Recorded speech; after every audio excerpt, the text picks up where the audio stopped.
আসসালামু আলাইকুম। ত্রয়োদশ জাতীয় সংসদ নির্বাচনের আজকে আমার এটাই হয়তো শেষ ভিডিও বার্তা বাংলাদেশের মানুষের প্রতি।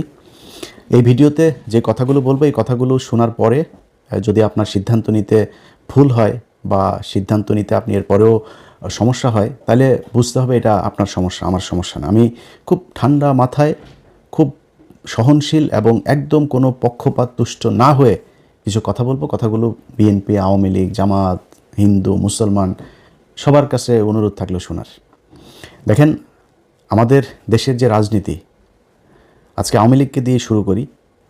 আওয়ামী লীগের বোঝায় লাভ নাই, তারপরও কিছু মানুষ তো আছে এই আওয়ামী লীগ করে যারা কিনা মানে দেশের জন্য মনে করে যে অনেক মানুষ আছে তারা ইন্ডিয়াকে অপছন্দ করে। জামাত, আওয়ামী লীগের অনেক কিছু আছে যেগুলো তারা পছন্দ করে না।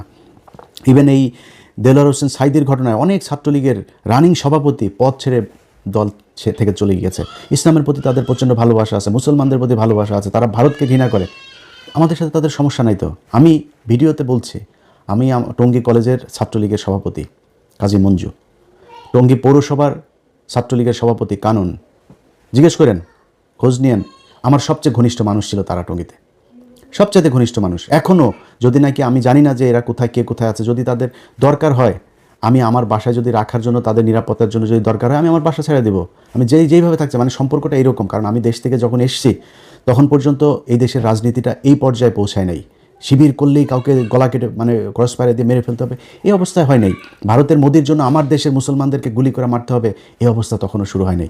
তো যারা 5 তারিখ পর্যন্ত, আগস্টের 5 তারিখ পর্যন্ত, আগের দিন পর্যন্ত যারা আওয়ামী লীগ ছেড়ে আসেন নাই, তাদের প্রতি এই হৃদয়ের সম্পূর্ণ শক্তি দিয়ে ঘৃণা জানায় রাখলাম।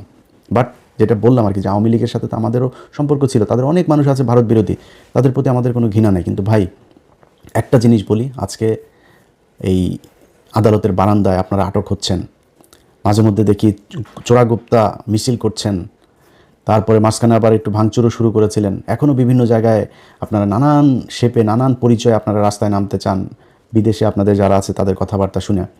শুধু খুব ছোট্ট একটা বিষয় বলি, এই যে 5 তারিখে শেখ হাসিনা পালিয়েছে না, তার চাইতে আরও 15-20 দিন আগে থেকে আলোচনা চলছিল তাকে চলে যেতে হবে। আমি ভিডিও করেছিলাম 21 বা 22 তারিখে যে শেখ হাসিনা পালিয়েছে, ওই সময় থেকেই কিন্তু আলোচনা হচ্ছিল যে শেখ হাসিনা, ওই সময় বলা হয়েছিল যে আপনাকে এখন আপাতত ইন্ডিয়াতে যান, এরপরে আপনি আবার ফের পরিস্থিতি ঠান্ডা করে আপনি আসবেন। আমরা জানি না শেখ হাসিনা ওই 3 দিন কই ছিল। অনেকে বলে আগরতলাতে ছিল, কেউ বলে কলকাতায় ছিল, কেউ বলে দেশে ছিল। আমি 100% কনফার্ম হইতে পারিনি। তো শেখ হাসিনা দেশে এসেই বললো যে শেখের বেটি পালায় না। এরপরে কিন্তু ঠিকই পলাইলো।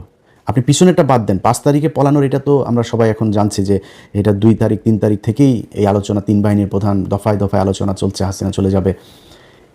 যেদিন চলে গেলেন তারও তো 3 ঘন্টা 5 ঘন্টা আগেও তো আপনার 5 তারিখে গিয়েছে, 3 তারিখে সে এই তাপসের সাথে ফোন রেকর্ড ফাঁস হয়েছে, দেখেছেন না? সেখানে সে বলছে সে চলে যাওয়ার কথা। আপনি আওয়ামী লীগ করেন না? আপনি এখনও আদালতের বারান্দায় গিয়ে জয় বাংলা শরীর গরম করা স্লোগান দেন না? এখনও রাস্তায় নামেন না? আপনার জন্য শেখ হাসিনার খারাপ লাগার কথা না? ইভেন এমপি মন্ত্রী যেই সালমান এফ রহমান এত কিছু করলো, তাদেরকেও বলেছে? বলে নাই। ঠিক নিজের আত্মীয় স্বজন, খুব ঘনিষ্ঠ ব্যবসায়িক পার্টনার এদেরকে নিয়ে সে উড়াল দিয়েছে, চিন্তাও করে নাই ভাই আপনাদের কথা। এটাই রাজনীতি।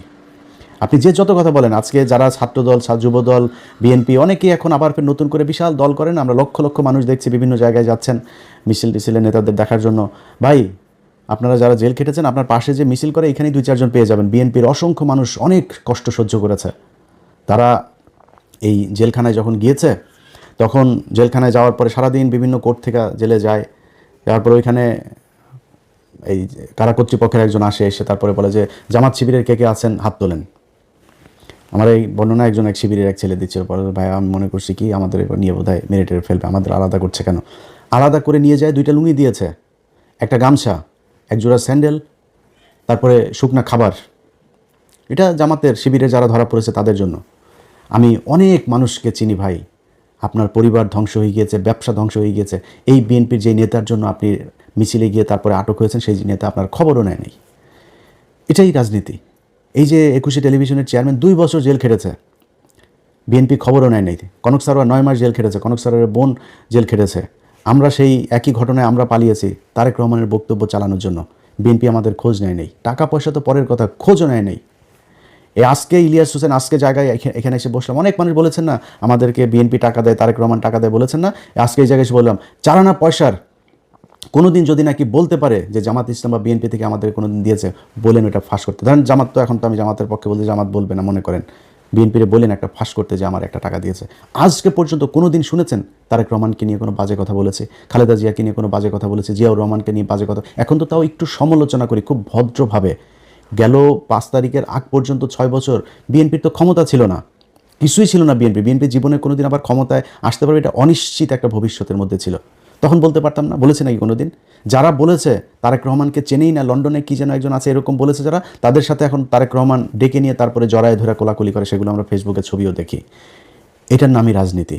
আপনারা কে কী করলো, আপনারা কে আদর্শের কারণে পছন্দ করে, কী কারণে, এটা বাংলাদেশের এই আওয়ামী লীগ বিএনপির ভেতরে নাই।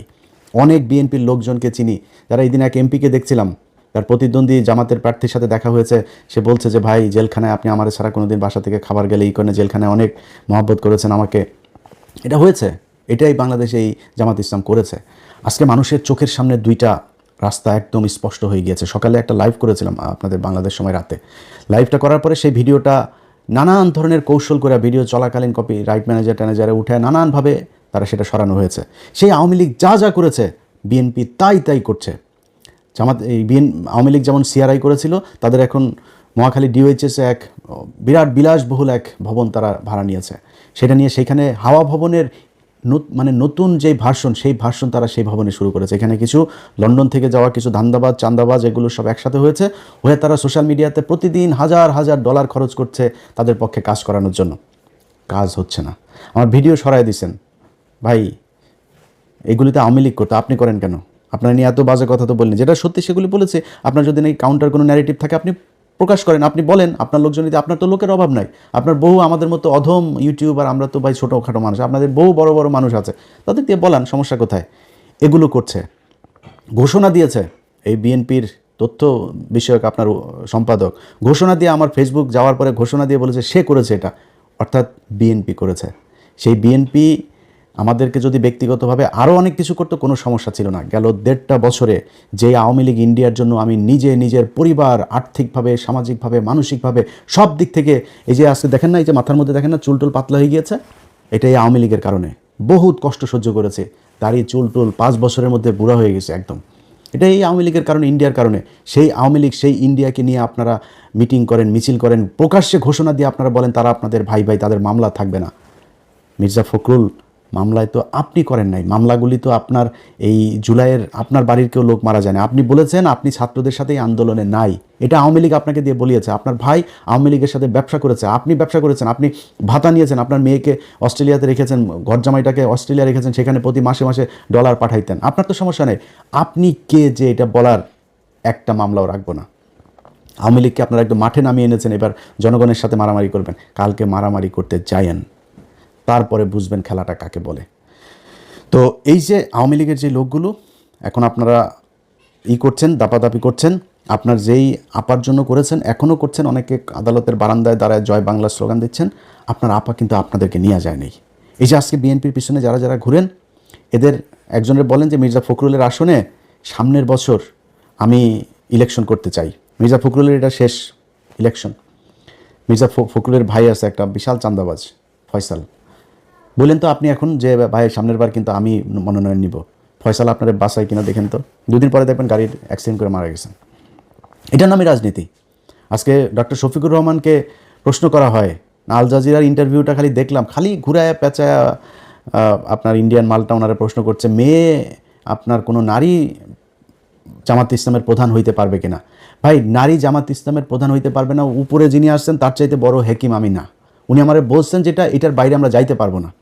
আমি নারীকে অসম্মান করি কিনা সেটা হচ্ছে প্রশ্ন। কিন্তু অ্যাপার্ট ফ্রম দিস আমি আরেকভাবে বলি, আপনারা মনে করেন আপনি খুব গণতান্ত্রিক মানুষ, আপনি একজন নারীকে দেখতে চান, নারী আর পুরুষ বাদ দেন, আপনারা যদি আমি বলি পৃথিবী উল্টায় যাবে, জিয়া পরিবারের বাইরে কেউ আপনার দলের প্রধান হবে, আপনি হইতে দিবেন? জামাত ইসলামে হইতে পারে, প্রত্যন্ত সেই নীলফামারীর গ্রামের একটা মানুষ এসেও এখানে হয়ে যাইতে পারে। এখানে কোনো পরিবার থেকে ডক্টর শফিকুর রহমান রাজনীতি থেকে অবসর নিলে তার ছেলে হবে, হইতে পারবে না। ওই যোগ্যতাতেই আসতে হবে। এটার নামই রাজনীতি, এটার নামই গণতন্ত্র। আপনি যে গণতন্ত্রের কথা বলে একজন নারী কী করে, আরে ভাই নারী আমেরিকার 400-500 বছরের ইতিহাসে আপনি দেখেন না যে নারী প্রধানমন্ত্রী আছে কি না? তারা বানায় নাই কেন? অনেক দেশ বানায় না। পৃথিবীর কয়টা দেশে নারী আছে?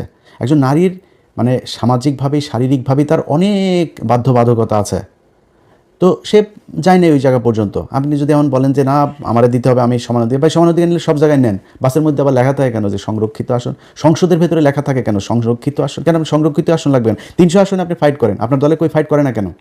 আওয়ামী লীগ আর বিএনপি জামাত ছিল না তো, এত বছর আপনি সংরক্ষিত আসনে নিয়ে মমতাজরে বসান কেন? কেন তারে 300 আসনের মধ্যে দেন, 150 আসনে। আপনার মনোনয়ন পাওয়া কতজন আছে? 2%, 2%। কেন 150 সিট দিয়ে দেন মেয়েদেরকে? আপনি তো সমান অধিকার করেন। জামাত ইসলামকে চেপে ধরেছে। সো ভাই জামাত ইসলাম যোগ্য থাকলে যে কোনো কাউকে দিবে, কিন্তু জিয়া পরিবার আর শেখ পরিবারের বাইরে আপনি আওয়ামী লীগ আর বিএনপির দলীয় প্রধান হইতে পারবেন না। এটার কোনো গণতন্ত্রতন্ত্র কিচ্ছু নাই, উনিই হবেন। কাউন্সিল আপনি আফগানিস্তানে বসে করেন আর ওয়াশিংটন বসে করেন, কাউন্সিলে এই শেখ হাসিনাই প্রধান হবে আর খালেদা জিয়াই প্রধান হইতো, এখন তারেক রহমানই প্রধান হবে। এর বাইরে ফখরুলও হবে না, সালাউদ্দিনও হবে না। এটার নাম গণতন্ত্র।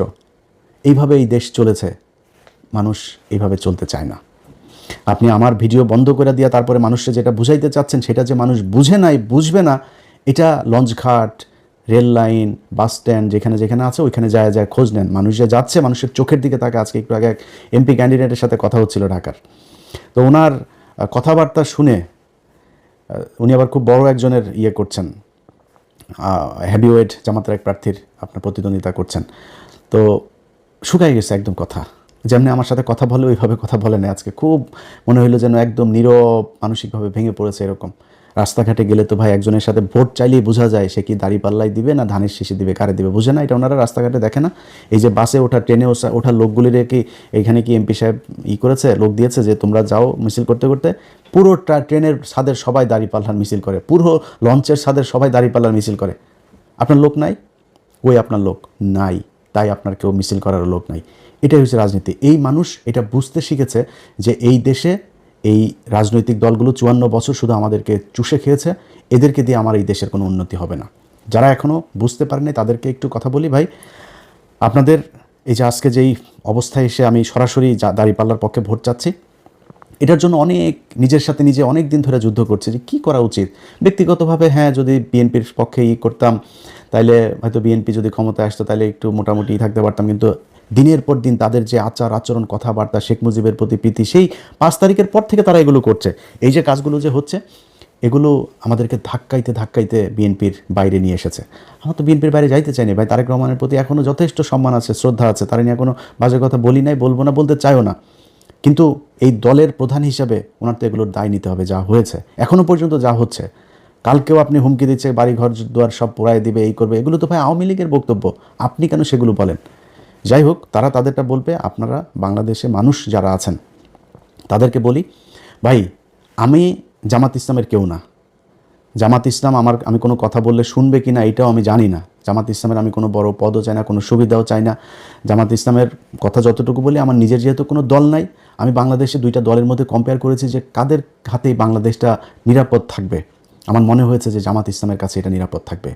তাদের এই গেল 1.5 বছরে অনেক টাকা ইনকাম করার সুযোগ ছিল। তাদের শুনেছেন কোনোদিন এই 1.5 বছর না, কোনোদিন শুনেছেন যে জামাত ইসলামের কোনো লোক বিদেশে টাকা পাচার করেছে? এই যে এতগুলো মানুষ তারা মারা গেল, কোনোদিন কেউ বিদেশে পালিয়ে গিয়েছে শুনেছেন? যাইতে হয়নি, তারা এইখান থেকে যায় না। এই ইমানের শক্তি তাদের আছে। আপনার এলাকায় আপনি আপনার বাড়ির পাশে আপনি করেন, ভাই কালকে সারা রাত অন্তত কয়েক হাজার কোটি টাকার লেনদেন হয়েছে। এই টাকা পয়সা নিয়ে যদি মনে করেন আপনি যে টাকা দিয়েছে ইমান দেখাবেন, আরে আপনি তো 2 নাম্বারই করেছেন, টাকা নিয়েই 2 নাম্বারই করলে আরেকটু 2 নাম্বারই করেন। ওর এই কথাটা শুনে, যে কথা দিয়েছেন এই কথাটা রাখেন না। দেশের জন্য, আপনার ভবিষ্যতের জন্য এই 500 আর 1000 টাকার জন্য নিজেরা বিক্রি করেন না। ভোটটা যেখানে আপনার প্রতিবেশী যে মানুষগুলো আছে, রাজনীতিবিদ যারা আছে দুইটা দলের মধ্যে, তাদের চরিত্র দেখেন, তারা কে কীরকম, কী করতে চায়, কী হয়েছে 54 বছরে তারা কী করেছে, এগুলোর দিকে একটু হিসাব করেন, করলে উত্তর পেয়ে যাবেন আপনি ভোট কাকে দিবেন। আমি আমার জায়গা থেকে আপনারা শুধু এতটুকু এনশিওর করি, ভাই আগে যেটা বললাম যে আমি জামাত ইসলামের কিছু না, জামাত ইসলামের লোক আমার কথা শুনবে কিনা আমি জানিও না, বাট একটু ঝুঁকি নিয়ে, একটু দাবি নিয়ে কিছু কথা বলি। আমি বিশ্বাস করি জামাতকে অন্তত এই কথাগুলো বললে শুনবে। আপনার যেই মানুষগুলি আজকে এই যে প্রবাসে থাকেন না, এই মানুষগুলির জন্য এই 54 বছর এই দেশের রাজনীতিবিদরা কিচ্ছু করে নেই। আপনাদেরকে শুধু পাঠিয়েছে গাধার মতো আপনারা খেটেছেন, আপনারা টাকা পাঠিয়েছেন, সেই ডলার আবার ওরা বাংলাদেশ থেকে বিদেশে পাঠিয়েছে। এইভাবেই চলেছে। আমার ডলার রিজার্ভ কেন 34,000 কোটি টাকা থাকবে ভাই? 34 বিলিয়ন ডলার কেন থাকবে? আমার প্রতি সপ্তাহে আসে এরকম $1 বিলিয়ন, মাসে এমন মাস আসে $2 বিলিয়ন, $3 বিলিয়ন পর্যন্ত আমার রেমিটেন্স আসে। তাহলে আমার রিজার্ভ কেন হবে 34 বিলিয়ন ডলার? আমি এত রিজার্ভ, এত ডলার আমি দেশে পাঠাচ্ছি, সেই টাকা কোথায় যায়? এই টাকা আপনি কষ্ট করে পাঠান, আর এই রাজনীতিবিদরা আপনার এই দেশ থেকে করে। বিনিময়ে কী হয়? আপনি যখন যাওয়ার কথা শুনলে দালালের ধরার পরে পাসপোর্ট অফিসে গিয়ে আরেক দালালের পরে এরপরে আপনি যখন যাবেন বিদেশে, ওইখানে গিয়ে আরেক দালালের হাতে পড়বেন। যাবেন হলো গিয়া মসজিদে কাজ করার ভিসা নিয়ে গিয়া দেখবেন যে বাথরুম পরিষ্কার করা লাগে। এটাই এই বাংলাদেশে চলে এসেছে। আপনাদের কাছে গ্যারান্টি দিলাম, জামাত ইসলামী যদি ক্ষমতায় আসে, এই সিন্ডিকেট ভেঙে ফেলা হবে। আজকে সামনে রোজা, আপনি জানেন গভীর সমুদ্র বন্দরে আপনার এই যে জাহাজ এখনো ভেসে বেড়াচ্ছে, সেগুলো আপনার খালাস করে না। কৃত্রিমভাবে সেগুলোকে আটকে রাখা হয়েছে। মালের দাম বাড়বে, বাজারে সংকট তৈরি হবে, তারপরে সেগুলো নিয়ে আসবে। অল্প কয়টা প্রতিষ্ঠানের হাতে এই সুযোগ দিয়ে রাখা হয়েছে। ইউনূস সরকার আসার পরে এই সিন্ডিকেট ভাঙে নাই। জামাত ইসলাম আসলে খেজুর আটকায় রেখে আর সোলা আটকায় রেখে এটার দাম বাড়াবে, এটা হইতে দেওয়া যাবে না। গ্যারান্টি দিলাম আপনাদেরকে। আমি ইলিয়াস হোসেন আজকে যে কথাগুলো বলছি, আমি এই গত 1.5 বছরে এটা প্রমাণ করে এসেছি যে আমি এই নির্যাতিত মানুষ, অসহায় মানুষ যারা মাজলুম, তাদের পক্ষে কাজ করি। আজকে ওয়াকার একজন সেনাপ্রধান ভাই, আমি তার কাছে চুনোপুটি একটা, তার সাথে আমার একটা ফোন করা মানে আমার জন্য বিশাল ব্যাপার। বিশাল বড় জায়গায় আমি যাই বসতে পারি, বিশাল সুবিধা নিতে পারি ওয়াকারের সাথে সম্পর্ক ভালো রেখা। ভাই প্রপোজাল পেয়েও রাখি নাই। কি বলেছি? যে আলেমদেরকে ছাড়তে হবে, ডিজিএফআই জেলখানায় যেই তাদের ক্লিয়ারেন্সের কথা বলে এদেরকে আটকে রাখে, এটা করা যাবে না। বিডিআরের লোকজনরা ছাড়তে হবে। এটার জন্য তাদের সাথে আমার সম্পর্ক এসেছে। ভাই আমার মতো একটা মানে খুবই কি বলবো যে দুর্বল একজন মানুষ, আমি তো পাওয়ারফুল না ভাই, আমার ফ্যামিলি ব্যাকগ্রাউন্ডে বিশাল পাওয়ারফুল কেউ নাই। আমার মতো একজন মানুষ, আমি তার এটাতে বিক্রি হই নাই, তার এখানে যায় আমি কিছু চাই নাই নিজের জন্য। জামাত ইসলামী যদি ক্ষমতায় আসে, আপনাদেরকে কথা দিলাম, নিজের জন্য কিছু করব না। এই দেশের যে প্রবাসীরা ভারত থেকে সৌদিতে যেতে যেই কয় টাকা লাগে, বাংলাদেশ থেকে ওই কয় টাকা লাগতে হবে। একজন মানুষকে, জামাত ইসলামকে সময় দিব 4.5 বছর। 5 বছরের মধ্যে 6 মাস আগে তাদেরকে হিসাব বুঝাই দিতে হবে যে একজন মানুষ যে কিনা এমপি থাকবে, মন্ত্রী থাকবে, সরকারি কোনো পদে থাকবে, সে বিদেশে ট্রিটমেন্ট দিতে যাইতে পারবে না। যদি ট্রিটমেন্ট নিতে যাইতে হয়, তাহলে প্রত্যন্ত একটা গ্রামের অসহায়, যার চিকিৎসা নেওয়ার 1 টাকাও নাই, আপনি যেই রোগের জন্য মনে করেন বাংলাদেশে চিকিৎসা নাই, সেই চিকিৎসায় যদি আপনাকে বিদেশ যাইতে হয়, তাহলে এই রোগ তো আপনার একার হয় না, গ্রামের একটা প্রত্যন্ত গ্রামের মানুষেরও যায় এই রোগ হয়, তাহলে তাকে আপনার নিয়ে যাইতে হবে বিদেশে। এটা সরকারি খরচে এই ট্রিটমেন্ট তাকে দিতে হবে। আমি আজ পর্যন্ত আপনাদেরকে আমি বললাম, জামাত ইসলামের নেতা একজন বিদেশে সিঙ্গাপুরে ট্রিটমেন্টের জন্য গিয়েছে। জামাত ইসলামের নেতাদেরকে লাভ দিয়া যায়, পাতলা পায়খানা হইলো, যা থাইল্যান্ডে সিঙ্গাপুরে যায় ট্রিটমেন্ট নিতে হয়েছে। এই বিএনপি, আওয়ামী লীগ, এদের কিছু হইলেই বিদেশ, এয়ার অ্যাম্বুলেন্স যা কিছু আছে সব কিছু রেডি থাকে এদের জন্য, ট্রিটমেন্ট নিতে যায়। আমি আপনাদেরকে গ্যারান্টি দিলাম, নিজের সর্বশক্তি দিয়া আপনাদের জন্য এই জিনিসগুলো আদায় করবো ইনশাল্লাহ জামাত ইসলামের কাছে। যারা একটা সরকারি অফিসে যান, ভূমি রেজিস্ট্রি অফিসে যান, টাকা ছাড়া একটা কাগজ উল্টায় না, টেবিল থেকে ফাইল নড়ে না, এই পরিস্থিতি বাংলাদেশে থাকবে না। এটা আপনাদেরকে স্বপ্ন দেখাচ্ছে না, এটা জামাত ইসলাম করবে। কারণ এই কাজ তারা, এর আগে 2 জন মন্ত্রী ছিল, তারা সেটা করেছে। তাদের প্রতিষ্ঠানগুলো দেখেন, ইবনে সিনা বলেন, ইসলামী ব্যাংক বলেন, 2 দিনের জন্য খালি আওয়ামী লীগের হাতে গিয়েছিল, ইসলামী ব্যাংক তছনছ হয়ে গিয়েছে। এত বছর ধরে এটা সাউথ এশিয়ার মধ্যে সবচাইতে বেশি আপনার পাওয়ারফুল একটা ব্যাংক ছিল এই ইসলামী ব্যাংক। অথচ তাদের থেকে ম্যানেজমেন্ট হাতছাড়া হওয়ার পর আবার ফের আগের চেহারা, আবার এখন এসছে, আবার এটা উপরে উঠছে। এটাই জামাতে ইসলামী। সো এই দলটার কাছে যদি নাকি এই দেশের ক্ষমতা যায়, আপনাদেরকে এইটুকু বলতে পারি যে কতটুকু ভালো হবে সারা দেশ চালাইতে গেলে আমি জানি না, কিন্তু এর ধারে কাছেও কোনো দেশ নাই জামাত ইসলাম যতটি স্বচ্ছতা, ন্যায়, ন্যায্যতা, বৈষম্যহীনভাবে দেশ পরিচালনা করবে, এর আশেপাশেও কেউ নাই। এই বিবেকের তাড়না থেকে বিএনপির একেবারে বিরুদ্ধে যেয়ে এবারে নির্বাচনে দাঁড়িপাল্লার ভোট চেয়েছে।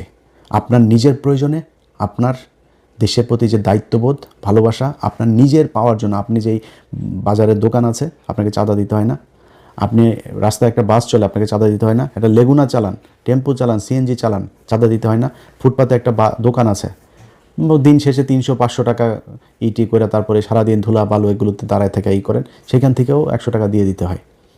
এই মানুষগুলোকে দিতে হবে না। আমি গ্যারান্টি দিলাম আপনাদেরকে, পৃথিবী, বাংলাদেশ 5 বছরের জন্যই না, আরও হাজার হাজার বছরের এই পৃথিবী। আপনারা বেঁচে থাকবেন, আল্লাহ যদি বাঁচায় রাখে, আমরা হয়তো আরও 2-4-10 বছর যদি বেঁচে থাকি, তাহলে দেখব এই 5 বছর জামাত ইসলামীকে দিয়ে দেখেন যে এই দেশের চরিত্র পাল্টায় কিনা, এই দেশে আপনার যে অধিকার, যে নাগরিক অধিকার, সেই অধিকার আপনি পান কিনা। যারা নির্বাচনে দায়িত্ব পালন করছেন তাদের ভেতরে অনেক, বিশেষ করে ওসিদের ভেতরে, ইন্সপেক্টর, পুলিশের ঊর্ধ্বতন অনেক অফিসার আছে, সৎ মানুষ, অনেক অফিসার। বিশেষ করে আমার এই দিন আমি গত একটা প্রোগ্রামে বলেছিলাম যে পুলিশ মানেই ঘুষখোর। এটা বলার পরে আমার এক এসপি ফোন করেছিল, বলে যে ভাই আপনি আজকে যে কথাগুলো বলেছেন চমৎকার কথা বলেছেন, শুধু একটা কথা ভাই খুব আপত্তিকর, যে পুলিশ মানেই ঘুষখোর। বললাম তাহলে কি, পুলিশ কি? বলছে ভাই আপনি কি জানেন যে কত পুলিশ সদস্য যে অনেস্ট? বললাম ভাই কোথায় অনেস্ট? প্রতিটা থানার মধ্যে এসআই, কনস্টেবল, ওসি সবই তো ভাই ঘুষ খায়। আমার যদি এটাকে ক্যাটাগরিক্যালি আপনি বলতে বলেন 99.9% তারা ঘুষ খায়। ভাই এটাই তো পুলিশ না? পুলিশের হেডকোয়ার্টারে পুলিশ, পুলিশের এসবিতে পুলিশ, আর্ম পুলিশে পুলিশ, সিআইডিতে পুলিশ, এরা তো ভাই ঘুষ খায় না সবাই। এখন কথা হলো যে আমি যাদেরকে মাঠে পাই, আমি তো থানার পুলিশকেই মাঠে পাই, আমার পাসপোর্ট আনতে যাই তাকে আমি মাঠে পাই। এই মানুষগুলো যখন ঘুষ খায় তখন আমার কাছে মনে হয় সবাই ঘুষ খায়। তো আজকে একটু নমনীয়ভাবে বলি, মনে করেন পুলিশ ঘুষ খাইতে চায় না, ভাই অনেক পুলিশ, ডিসি, এসপি, আমলা অনেকে খুব আতঙ্কে আছে। জামাত ইসলাম যদি ক্ষমতায় আসে তাইলে তাদের পিঠের চামড়া থাকবে না। পিঠের চামড়া থাকবে না কেমন? পিটাবে না, তাদের ঘুষ টুস এই ধান্দাবাজি করার আর সুযোগ থাকবে না। এখন এই কারণে তারা চায় না যে জামাত ইসলাম ক্ষমতায় আসুক। ভাই একটা জিনিস বলি যে এই গেল 15 বছরে এই দেশে বহু ব্যবসায়ী, আমলা, রাজনীতিবিদ হাজার হাজার কোটি টাকার মালিক হয়েছে। আজকে কোথায় তারা? সালমান এফ রহমানের মতো লোক, এস আলমের মতো লোক, কোথায় তারা? জেলখানার মধ্যে ঢুকে আছে সালমান এফ রহমান, আনিসুল হক, বিশাল প্রতাপশালী আইনমন্ত্রী। এরা সব এখন কোন অবস্থায় আছে? আপনারা টাকা দিয়ে বাঁচাইতে পারবে না। তার চাইতে যদি সততার সাথে, বাংলাদেশের প্রেক্ষাপটে আপনাদের বেতন তো কম না ভাই, একটা এসপির বেতনও কম না, ডিসির বেতনও কম না, একটু সৎ হয়ে দেখেন না। অন্তত আপনার ভবিষ্যৎ প্রজন্মটা একটা ভালো, সুন্দর একটা পৃথিবী, সুন্দর একটা বাংলাদেশ পাবে। একটু করে যান। এদের ভেতরে বিশেষ করে কিছু ওসি আছে, ওসিরা ব্যাপকভাবে তারা চেষ্টা চালায় যাচ্ছেন যে নানানভাবে করতে। ভাই কালকের নির্বাচনটার সাথে 18 সালের নির্বাচনের অনেক মিল আছে, কিন্তু 18 সালের পরিস্থিতি আর এই পরিস্থিতিটা একটা। আপনারা বানাইতে চাচ্ছেন 18 সালের নির্বাচন, এটারে ঘোষণা দিয়েছেন। আওয়ামী লীগ যেমন ওই সময় ঘোষণা দিয়েছিল ভোট কেন্দ্রে গেলে করে ফেলা হবে, ভোটের পরে করা হবে, ওদের আমার সামনে দাঁড়িপাল্লা এই নৌকায় ভোট মারতে হবে, এগুলো বলে বলে এসছে। আপনারা ঠিক সেটা করছেন, কিন্তু মাঠটা কি সেই অবস্থায় আছে? ওই সময় এক একজন বিএনপির নেতার বিরুদ্ধে 200, 250, 300 করে মামলা, তার উপরে আবার এলাকায় নির্বাচনে তো পাশ করবেন, এটা মোটামুটি 90% কনফার্ম হয়েই নির্বাচনে গিয়েছে। নির্বাচনটা শেষ হলে পিটানি খাবে, আবার জেলে যাইতে হবে, বেশি বাড়াবাড়িও করতে পারে না। পোলিং এজেন্ট দেওয়ার লোক ছিল না। পরিস্থিতিটা ওই জায়গায় আছে এখন। বাংলাদেশের এইভাবে ভোট দেওয়ার জন্য ঢাকা শহর থেকে যাওয়ার এটাই প্রথম। 15 বছর ভোট দিতে পারে নাই, 17 বছর, এটাই প্রথম। জুলাইয়ের একটা বিশাল রক্তক্ষয়ী সংঘর্ষ, একটা অভ্যুত্থানের মধ্য দিয়ে একজন প্রধানমন্ত্রী, বৈধ হোক আর অবৈধ হোক, সিটিং প্রধানমন্ত্রী দেশ থেকে গোষ্ঠী শুদ্ধ পালিয়েছে, এটাই প্রথম। এই প্রেক্ষাপটে এসে যেই দেশের মানুষ বন্দুকের নলের সামনে দাঁড়ায়া সামনের জনকে গুলি করেছে, পিছনের জন তারা না ছেড়ে নিয়ে আসে, পুলিশ বলতে বাধ্য হয় একটারে গুলি করি, অন্য গুলি পালায় না। সেই জাতিটার চোখের সামনে একটা অভ্যুত্থানের রক্ত তাদের শরীরে লেগে আছে।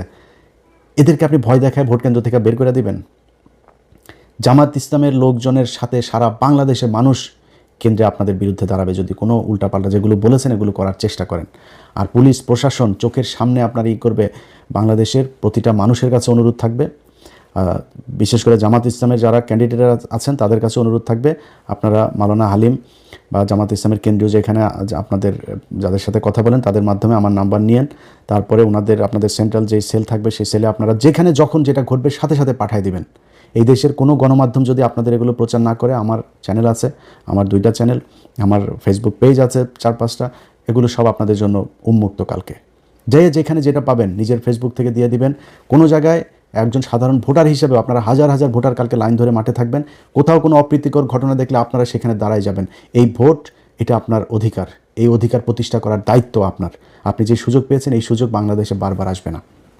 অতএব যারা ভোট রিগিং করার চেষ্টা করবেন, কোনো পক্ষপাতদুষ্ট আচরণ করার চেষ্টা করবেন, বিশেষ কোনো প্রার্থীর পক্ষে কাজ করার চেষ্টা করবেন, সেই প্রশাসনের ভাইদেরকে বলবো, ভাই যদি মনে করেন সারা জীবন ঘুষ খাইয়ে থাকতে চাবেন তাহলে যেমন চাই করেন।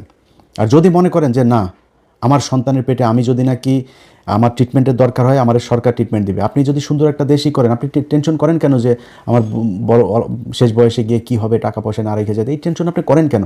সুন্দর একটা দেশ দিয়ে যান। এই যে আমি আমেরিকায় গরিব, মানে আমেরিকার সামাজিক যে অবস্থান সেই অনুযায়ী আমি গরিব ক্যাটাগরির একজন নাগরিক, তো মানে মানুষ আর কি। তো আমি যেহেতু অল্প টাকার ইনকাম করি, অল্প টাকা ট্যাক্স পে করি, তো ট্যাক্স ফাইল করার ওই অনুযায়ী আমি ওই ক্যাটাগরিতেই আমার ট্রিটমেন্ট ফ্রি এখানে। এটা বাংলাদেশে সম্ভব, খুবই ইজিলি সম্ভব। আমি আপনাদের বললাম ভাই, যদি জামাত ইসলাম ক্ষমতায় আসে, আমি কয়েকটা জিনিস আমি তাদেরকে খুব করে মানে মানে সর্বোচ্চ চেষ্টা করব আমার এটা করার জন্য। এক নাম্বার হচ্ছে এই প্রবাসে যারা থাকে বা প্রবাসে যাবে, সে ভিআইপিদের মতো যাবে, ভিআইপিদের মতো আসবে, তার সর্বোচ্চ কমফোর্ট দিতে হবে। এই মানুষগুলো 15 বছর 20 বছর ছোট বাচ্চা রেখে যায়, সেই বাচ্চা বিয়ে করার পরে বিদেশ থেকে ফিরে আসতে পারে না। এটা কোনো জীবন হলো নাকি? এই মানুষগুলোর জন্য সর্বোচ্চ কমফোর্ট আপনাকে এনশিওর করতে হবে। যে হসপিটালগুলোতে মানুষ ফ্লোরে শুয়ে থাকে, ভাই আমার দেশের এখন এই মুহূর্তে $34 বিলিয়ন আমার রিজার্ভ। আমার রিজার্ভ দিয়ে যদি আমি বাংলাদেশের মানুষকে বাঁচাইতে পারি না পারি, আমার এই টাকা দিয়ে কী হবে? খুব বেশি না, 5টা হসপিটাল করেন আপনি এখান থেকে $3 বিলিয়ন খালি খরচ করেন। আমার $3 বিলিয়ন পদ্মা সেতু করা হয়েছে না, 32 কোটি টাকা দিয়ে 45 কোটি টাকার উপরে গিয়েছে, প্রায় $4 বিলিয়ন $4.5 বিলিয়ন খরচ হয়েছে। আমি আর $4 বিলিয়ন দরকার নেই, $2 বিলিয়ন খরচ করেন, 5টা হসপিটাল করেন। ভাই এই দেশে কোনো মানুষ চিকিৎসাহীন হয়ে মারা যাবে না। এটা এর মারা যাচ্ছে, প্রতিদিন মারা যাচ্ছে, কেন মারা যাবে? এই মানুষগুলোর জন্য কিছু করতে চাই, প্রবাসীদের জন্য করতে চাই। যেই অফিসগুলোতে ঘুষের জন্য মানুষ কোনো কাজ করতে পারে না, এই ঘুষটু সেগুলো বন্ধ করতে হবে ভাই। যেই স্টাইলে এই বাংলাদেশ 54 বছর চলেছে, এখান থেকে বের হয়ে আসতে হবে। এই বের হয়ে আসার জন্য আগামীকালকে আপনাকে দাঁড়িপাল্লায় ভোট দিতে হবে। আপনাকে কথা দিলাম, আমি ইলিয়াস হোসাইন, যদি নাকি এই জামাত ইসলাম যদি আপনাদেরকে যেই স্বপ্ন দেখাচ্ছে, আমি নিজেও যেটা দেখাচ্ছি, এই পথে যদি না চলে, আমি আল্লাহ যদি বাঁচিয়ে রাখেন 2031 সালে নির্বাচনে আমি প্রথম ব্যক্তি হব যিনি কিনা জামাত ইসলামের বিরুদ্ধে নির্বাচনে ক্যাম্পেইন করব। এটা আজকে আপনাদেরকে বলে রাখলাম খুব সুস্পষ্টভাবে। ভাই বিএনপিতে আমার বহু পছন্দের মানুষ আছে। ইভেন আপনি জানেন যে আমি বিএনপির এরকম অনেক জায়গাতে আছে যেই জায়গার বিরুদ্ধে কোনো ওই জায়গার জামাতের ওই ক্যান্ডিডেট যদি আমার বলেও না যে আমি তার পক্ষে নির্বাচন করার জন্য তার পক্ষে কিছু একটা পোস্ট করার জন্য আমি করবো না, নাম বলবো না আমি কার, ঢাকাতেও আছে এমনকি, আমি তার পক্ষে করবো না। আমার কিন্তু অনেক পছন্দের মানুষ আছে বিএনপিতে। এই যে আলতাফ হোসেন চৌধুরী আমার খুব পছন্দের মানুষ, এই লোকটা কিন্তু আমি তার পক্ষে আমি মানে ভোট চাচ্ছি, ওখানে যারা ভোটার আছেন আলতাফ ভাইরে ভোট দিন। এরকম অনেকগুলো জায়গা আছে, অন্তত 8-10টা জায়গা আছে আমার খুব খুব কাছের মানুষ বিএনপি নির্বাচন করছে। আপনারা আমার শত্রু না। সব শেষ যেই কথাটা বলে শেষ করতে চাই, বিএনপির ভাইরা হারের জন্য প্রস্তুতি নেন। জিতলে কি করবেন? ভাঙিয়া ফেলবেন, উল্টায় ফেলবেন, ছিঁড়া ফেলবেন, ওগুলি আপাতত একটু পকেটে রাখেন, রেখে হারের জন্য প্রস্তুতি নেন। আগামীকালকে রাতে যখন 200-250 বের হবে, আপনার ফলাফল বের হবে, এরপরে দেশে যদি কোনো ক্যাওস তৈরি করতে চান, সেখানে তৃতীয় পক্ষ সুযোগ নেবে। সো যেই বিষয়টা আপনাদেরকে বলতে চাই, কোনো ধরনের শয়তানি করা যাবে না। যদি করেন তাহলে কিন্তু আম ছালা সব সমানে যাবে। নির্বাচন করবেন, হারবেন, হারার পরে চুপচাপ থাকবেন, সামনের 5 বছর পরে কি করবেন সেটা করার জন্য প্রস্তুতি নেবেন। আগের মতো আপনারা জেলেও কেউ পাঠাবে না, আগের মতো গুমও করবে না, শিলং সালাউদ্দিনের মতো শিলংয়ে যায় বসে থাকতে হবে না, দেশেই থাকবেন। এই জামাত ইসলাম আপনাকে যথেষ্ট সম্মান করবে, যথেষ্ট সম্মান করা হবে আপনাদেরকে। কোনো এই অ্যাগ্রেসিভ কোনো কিছু, কোনো সিদ্ধান্ত, কোনো ধরনের আচরণ আপনাদের সাথে জামাত ইসলাম ক্ষমতায় গিয়ে করবে না, আমি আপনার গ্যারান্টি দিলাম এটা। সো নির্বাচন সাধারণ মানুষ যাকে সমর্থন দেয়, যার প্রতি তাদের ভোট দেয়, সে বাংলাদেশে নির্বাচিত হবে, তারা দল গঠন করবে, সরকার গঠন করবে, তারা দেশ পরিচালনা করবে, বাকিটা বিরোধী দল হিসেবে থাকবে। আপনারা যে এই মুহূর্তে 2025-26 সালে যে আপনারা নির্বাচন করছেন, এটা করার কথা ছিল, আপনারা ছেড়েই দিয়েছিলেন। 24-এ হয়েছে, আবার 29-এ হবে, আওয়ামী লীগে আসবে। আজকে নির্বাচন করতে পেরেছেন, এইটাই বিশাল ব্যাপার। জেলখানা থেকে বাবর ভাইয়ের বের হওয়ার কথা ছিল না, বের হয়েছেন। বের হয়ে তারপরে আপনি যে নির্বাচন করছেন, এটা মিরাক্কেল, এটা আল্লাহ নিজে আপনাকে দান করেছে। ওই জায়গা থেকে আওয়ামী লীগের মতো দানব নাই, আপনি বিরোধী দল হিসাবেও একটা ক্ষমতা নিয়ে আছেন দেশে, এটাই আপাতত অনেক বড় কিছু। দল গুছান, দলের যে সমস্যা আছে, যেগুলো মানুষ পছন্দ করে না, সেগুলো বন্ধ করেন, বাদ দেন, দিয়ে নতুন করে তৈরি করেন। ভালো কিছু করলে জামাত ইসলামের যেই সমস্যাগুলো থাকবে এই 5 বছরে, এগুলো বিরুদ্ধে একটা জনমত তৈরি করবেন, করে মানুষকে বুঝাবেন যে আমরা এগুলো কাটায় উঠতে চাই, এই করবে, এবং আপনার কার্যক্রম দেখেই বুঝবে যে আপনার আসলে ভালো কিছু করবেন কিনা। টাকা পয়সা নিয়ে, মনোনয়ন দিয়া, টাকা পয়সা নিয়ে ধান্দাবাজি করে তারপরে দল গঠন করে চোর বাটপার ঋণ খেলাপিরে দিবেন, তারপরে চাঁদাবাজদের বহিষ্কার হওয়া লোকজনরা আবার ফের দলে ফিরায় না তার মনোনয়ন দিবেন, এইভাবে তো ভাই মানুষ আপনারা পছন্দ করবে না। সো দল করতে হইলে জামাত ইসলাম অনেক খারাপ, জামাত ইসলামের কোনো বহুত সমস্যা, যা মনে চায় আপনি মনে করেন। জামাত ইসলাম নিজের টাকায় রাজনীতি করে, মানুষের দোকান থেকে টাকা তুলে চাঁদাবাজি করে রাজনীতি করে না। আপনারা সেই ব্যবস্থা করতে হবে। আপনার দলের মানুষ টাকা দিয়ে রাজনীতি করবে, যেদিন দলের মানুষ দলের টাকা দিয়ে রাজনীতি করবে, সেদিন আপনার ঘরের সামনে এই বালুর ট্রাক বসায় রেখে আসতে পারবে না। ওইটারে উল্টায় ফেলবে, কারণ ওর দল করে ও নিজের টাকা দিয়ে, নিজের খরচ দিয়ে। এক একজন রোকন নিজের প্রতি মাসের বেতনের 5% দিয়ে দেয়। 1 লাখ টাকা যে বেতন পায় সে 5,000 টাকা দলকে দিয়ে দিতেই হবে, বাধ্যতামূলক। সে দল থেকে কোনো কিছু নেয় না। এটা হচ্ছে তাদের রাজনীতি। সেই ধরনের একটা দলের সাথে আপনি কম্পিটিশন করবেন, আপনার তো এরকম কোনো কিছু জিনিস তো আপনাকে উদ্ভাবন করতে হবে, করে তারপরে নতুন করে আপনাকে দল গুছাইতে হবে। বাংলাদেশের মানুষ যা চায় সেটা বুঝাইয়া সেটা বাংলাদেশের মানুষের সামনে উপস্থাপন করবেন। মানুষ যদি মনে করে ক্ষমতায় আসবেন। এখানে তো কোনো স্বৈরাচার নাই, এখানে বিশাল আকারের কোনো কিছু নাই। যা বলা হচ্ছে আগে থেকেই যে যদি সুষ্ঠু এবং কী যেন বলে এই হইলে আমরা নির্বাচন মানব।